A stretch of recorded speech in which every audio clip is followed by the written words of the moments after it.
2019లో జగన్మోహన్ రెడ్డి గారికి 151 సీట్లు ఇచ్చాం. జగన్మోహన్ రెడ్డి గారు ఇప్పుడు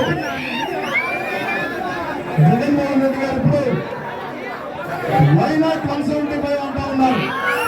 మనందరం కూడా 175 నియోజకవర్గాల గెలవాలనే కసిలో పనిచేయాలి. నేను ఒకే కూడా చెప్తా ఉన్నా, ఇక్కడ మెజార్టీలో చేసుకునే తప్ప గెలుపు గురించి ఆలోచించాల్సిన అవసరం లేదు. అన్నది మెజార్టీ ఎంత ఇవ్వాలంటే నియోజకవర్గంలో మళ్ళీ వైఎస్ఆర్సీపీ ఎదురు నిలబడాలి అంటే ఒకసారి కాబట్టి ఈ రాష్ట్రానికి తండ్రి చనిపోయిన తర్వాత వైఎస్ జగన్మోహన్ రెడ్డి గారు వచ్చారు. 2014-19 మధ్యలో పాలన మనందరం కూడా చూసాం. ఒక మోసపూరితమైన పాలన చేశారు చంద్రబాబు నాయుడు అనే వ్యక్తి. అలాంటి నాయకుడు నైవంచికుడిగా మిగిలి మరి ఎక్కడ చూసినా ఈ రాష్ట్రాన్ని అదే పరిపాలన చేసిన వ్యక్తి చంద్రబాబు నాయుడు. 2014లో ఇచ్చిన హామీల్లో 600 హామీలు ఇస్తే ఒక్క హామీ కూడా నెరవేర్చిన వ్యక్తి కాదు చంద్రబాబు నాయుడు అనే వ్యక్తి.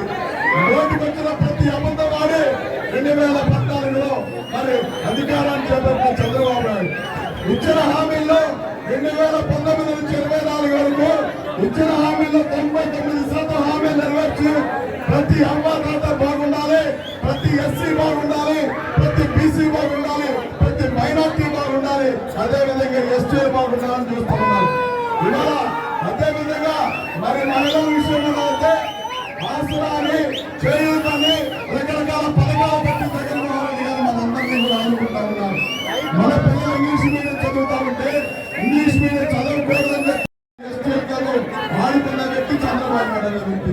కాబట్టి నువ్వు అవసరం లేదు, నీ వయసు అయిపోయింది, నీ రాష్ట్రంలో చంద్రబాబు నాయుడు అవసరం మాట్లాడుతూ ఉన్నాను.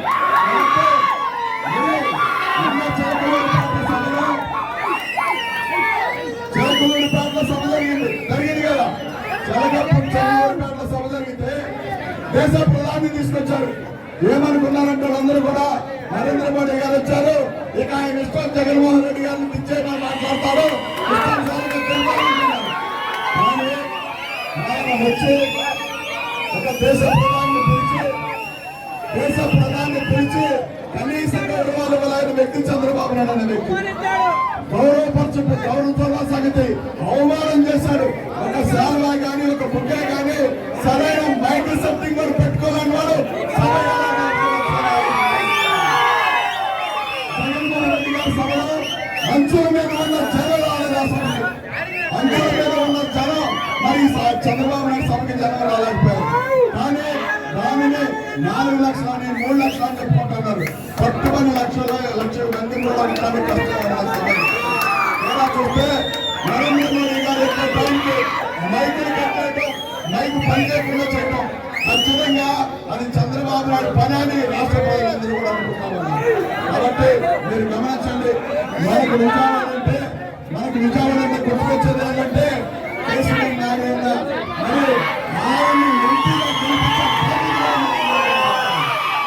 విజయవాడ పార్లమెంట్ అంటే కేసీఆర్ నాని పేరు తప్ప మరో శబ్దం వినిపించింది అక్కడ.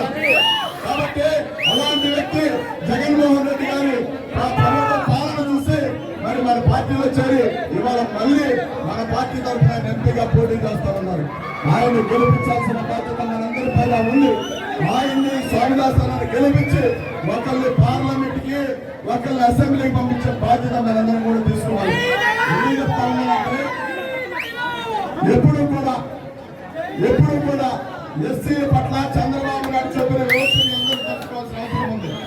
ఏ నాడు చూసినా కుల రాజకీయం చేశాడే తప్ప చంద్రబాబు నాయుడు రాష్ట్ర ప్రజలకు మేలు చేద్దాం ఏ నాడు కూడా ఆలోచించారు చంద్రబాబు నాయుడు.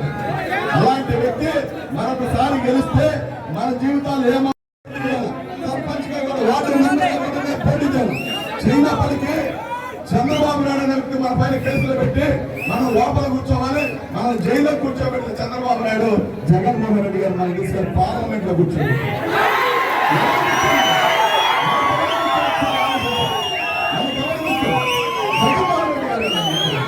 కాబట్టి మన జీవితాన్ని ఎక్కించిన చంద్రబాబు నాయుడు మనకు అవసరం లేదు. మన జీవితాలను బాగు చేసిన జగన్మోహన్ రెడ్డి గారు మనకు కావాలి.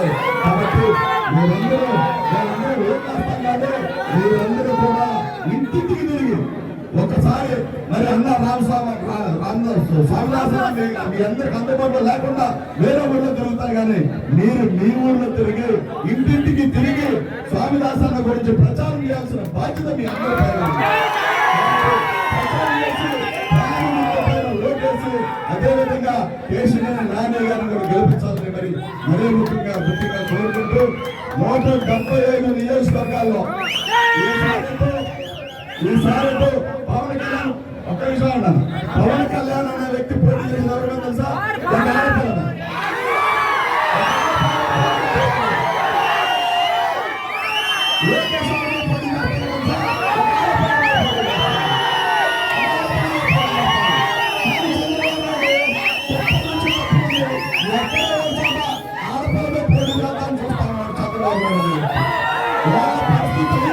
వాళ్ళ పరిస్థితి ఎలా ఉందంటే ఆడపిల్లలైతే గెలిచినా ఓడిపోయి ఏదో రకంగా సర్ది చెప్పుకోవచ్చు అని చెప్పి ఆడపిల్లలు వచ్చారు.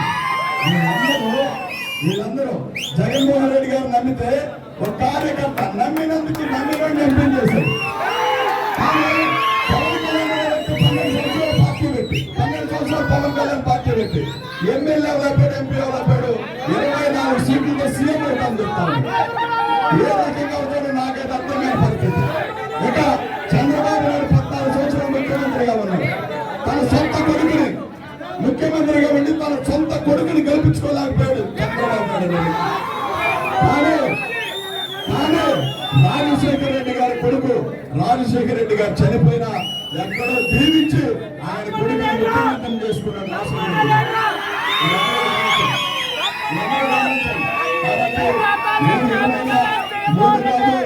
ఆరు పార్టీలు కలిసి వచ్చిన ఓడిపోవడం మరి ఎవరు ఎన్ని కుట్రలైనా ఖచ్చితంగా 2024లో వైఎస్ జగన్మోహన్ రెడ్డి అనే నేను